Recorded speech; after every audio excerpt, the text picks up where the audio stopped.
কাঁঠাল পাতা দিয়ে এত সুন্দর পাঁপড় বানানো যায় বিশ্বাসই হবে না। হ্যালো বন্ধুরা, আজ বানাবো কাঁঠাল পাতা দিয়ে দারুণ সুন্দর ঘরোয়া মচমচে পাঁপড়। গরম ভাত বা বিকেলের টিফিনে এই পাঁপড় জাস্ট জমে যাবে। কম উপকরণে খুব সহজে বাড়িতেই বানানো যায়। একবার বানালে বারবার বানাতে মন চাইবে, এতটাই টেস্টি আর ক্রিস্পি হয়। চলো স্টেপ বাই স্টেপ পুরো রেসিপিটা দেখে নাও। সব থেকে প্রথমে আমি নিয়ে নিয়েছি সুগন্ধি গোবিন্দভোগ চাল।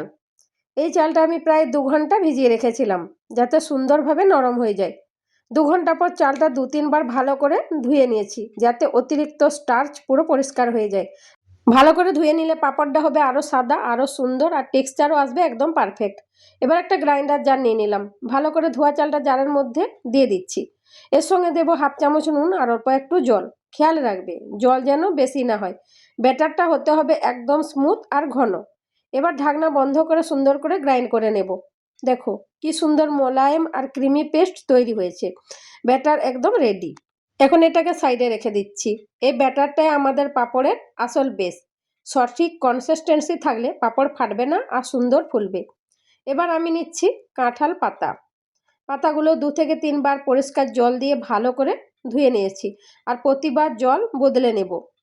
ভালো করে ধুয়ে নেওয়ার পর একটা পরিষ্কার কাপড় দিয়ে পাতাগুলো মুছে একদম শুকনো করে নেব। খেয়াল রাখবে পাতায় যেন একদম জল না থাকে। এখন প্রতিটা কাঁঠাল পাতায় হালকা করে তেল মাখিয়ে নিচ্ছি, একদম বেশি না, শুধু হালকা একটা কোটিং দিলেই হবে। হাত বা ব্রাশ দিয়ে সমানভাবে ছড়িয়ে নিচ্ছি। খেয়াল রাখবে পাতার কোনা বা ধার যেন বাদ না যায়। সব জায়গায় তেল লাগানো খুবই গুরুত্বপূর্ণ। এতে পাঁপড় স্টিম হয়ে গেলে খুব সহজেই পাতা থেকে আলাদা করা যাবে, আর পাঁপড় একদম সুন্দর শেপ ধরে থাকবে, ফাটবে না। সবগুলো পাতায় সুন্দর করে তেল লাগিয়ে নেওয়া হয়ে গেছে। এখন পাতাগুলো পুরো রেডি পাঁপড় সেট করার জন্য। দেখতেই কত ফ্রেশ আর সবুজ লাগছে। এই পাতার উপরেই আমরা ব্যাটার ছড়িয়ে দেব। এবার আসল মজার কাজ শুরু করা যাক। পাঁপড় সেট করার পালা।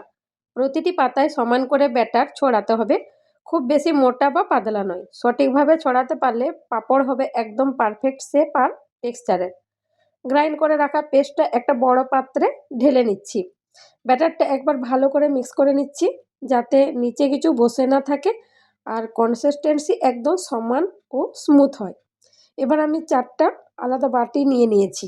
প্রতিটা বাটিতে সমান করে ব্যাটার ভাগ করে দিচ্ছি যাতে সব রঙের পাঁপড় একসাথে সুন্দরভাবে বানানো যায়।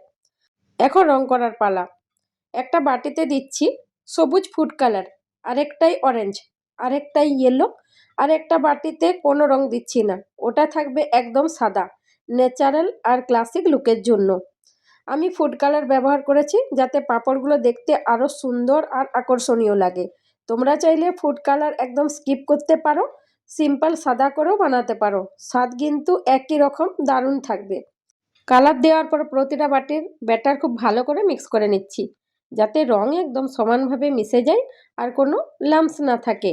এখন স্টিম করার জন্য একটা থালা নিয়ে নিয়েছি। থালাটা আগে থেকেই প্রস্তুত করে রাখলে কাজটা অনেক সহজ হয়। এবার একটা করে কাঁঠাল পাতা নিচ্ছি। প্রথমে অরেঞ্জ রঙের ব্যাটারের মধ্যে পাতাটা ডিপ করে নিচ্ছি। খেয়াল রাখবে পাতার উপর যেন সমানভাবে ব্যাটার কোট হয়। এরপর অতিরিক্ত যে ব্যাটারটা রয়েছে সেটা ভালো করে ঝরিয়ে নিচ্ছি।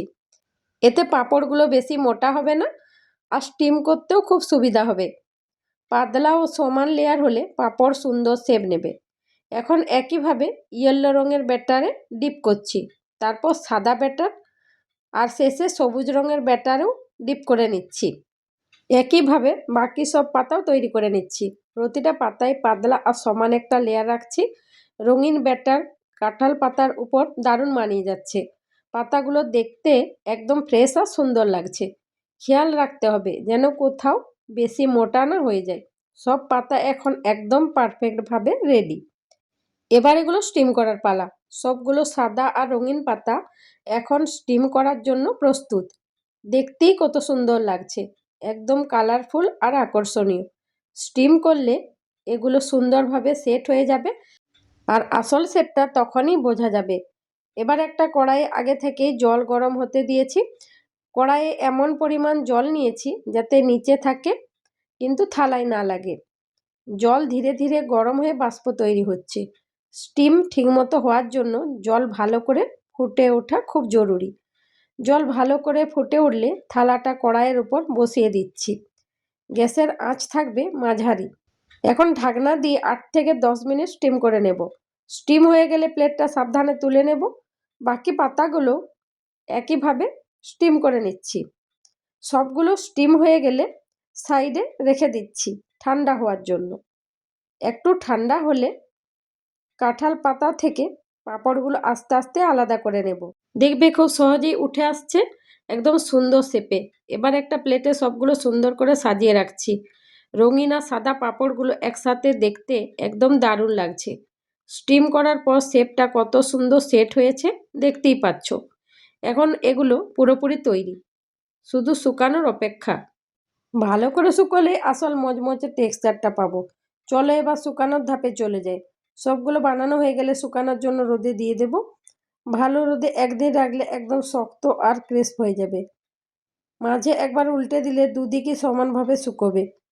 পুরো শুকনো না হওয়া পর্যন্ত অবশ্যই রোদে রাখতে হবে। তোমরা চাইলে ফ্যানের হাওয়াতেও শুকিয়ে নিতে পারো, তবে রোদে শুকালে পাঁপড় আরও ভালো আর দ্রুত শক্ত হয়। বৃষ্টি বা রোদ না থাকলে ঘরের ভেতর বা বাতাস চলাচল করে এমন জায়গায় রাখবে। মাঝে একবার উল্টে দিলে দুদিকে সমানভাবে শুকোবে। ভালো করে শুকোলে ভাজার সময় সুন্দর ফুলবে। ভেতরে একদম আর্দ্রতা থাকা চলবে না। পুরো শক্ত আর হালকা হয়ে গেলেই বুঝবে ঠিকমতো শুকিয়েছে। তখনই পাঁপড় হবে একদম পারফেক্ট মচমচে। এখন পাঁপড়গুলো একদম শুকিয়ে গেছে। এবার ভাজার জন্য কড়াইয়ে তেল গরম হতে দিচ্ছি।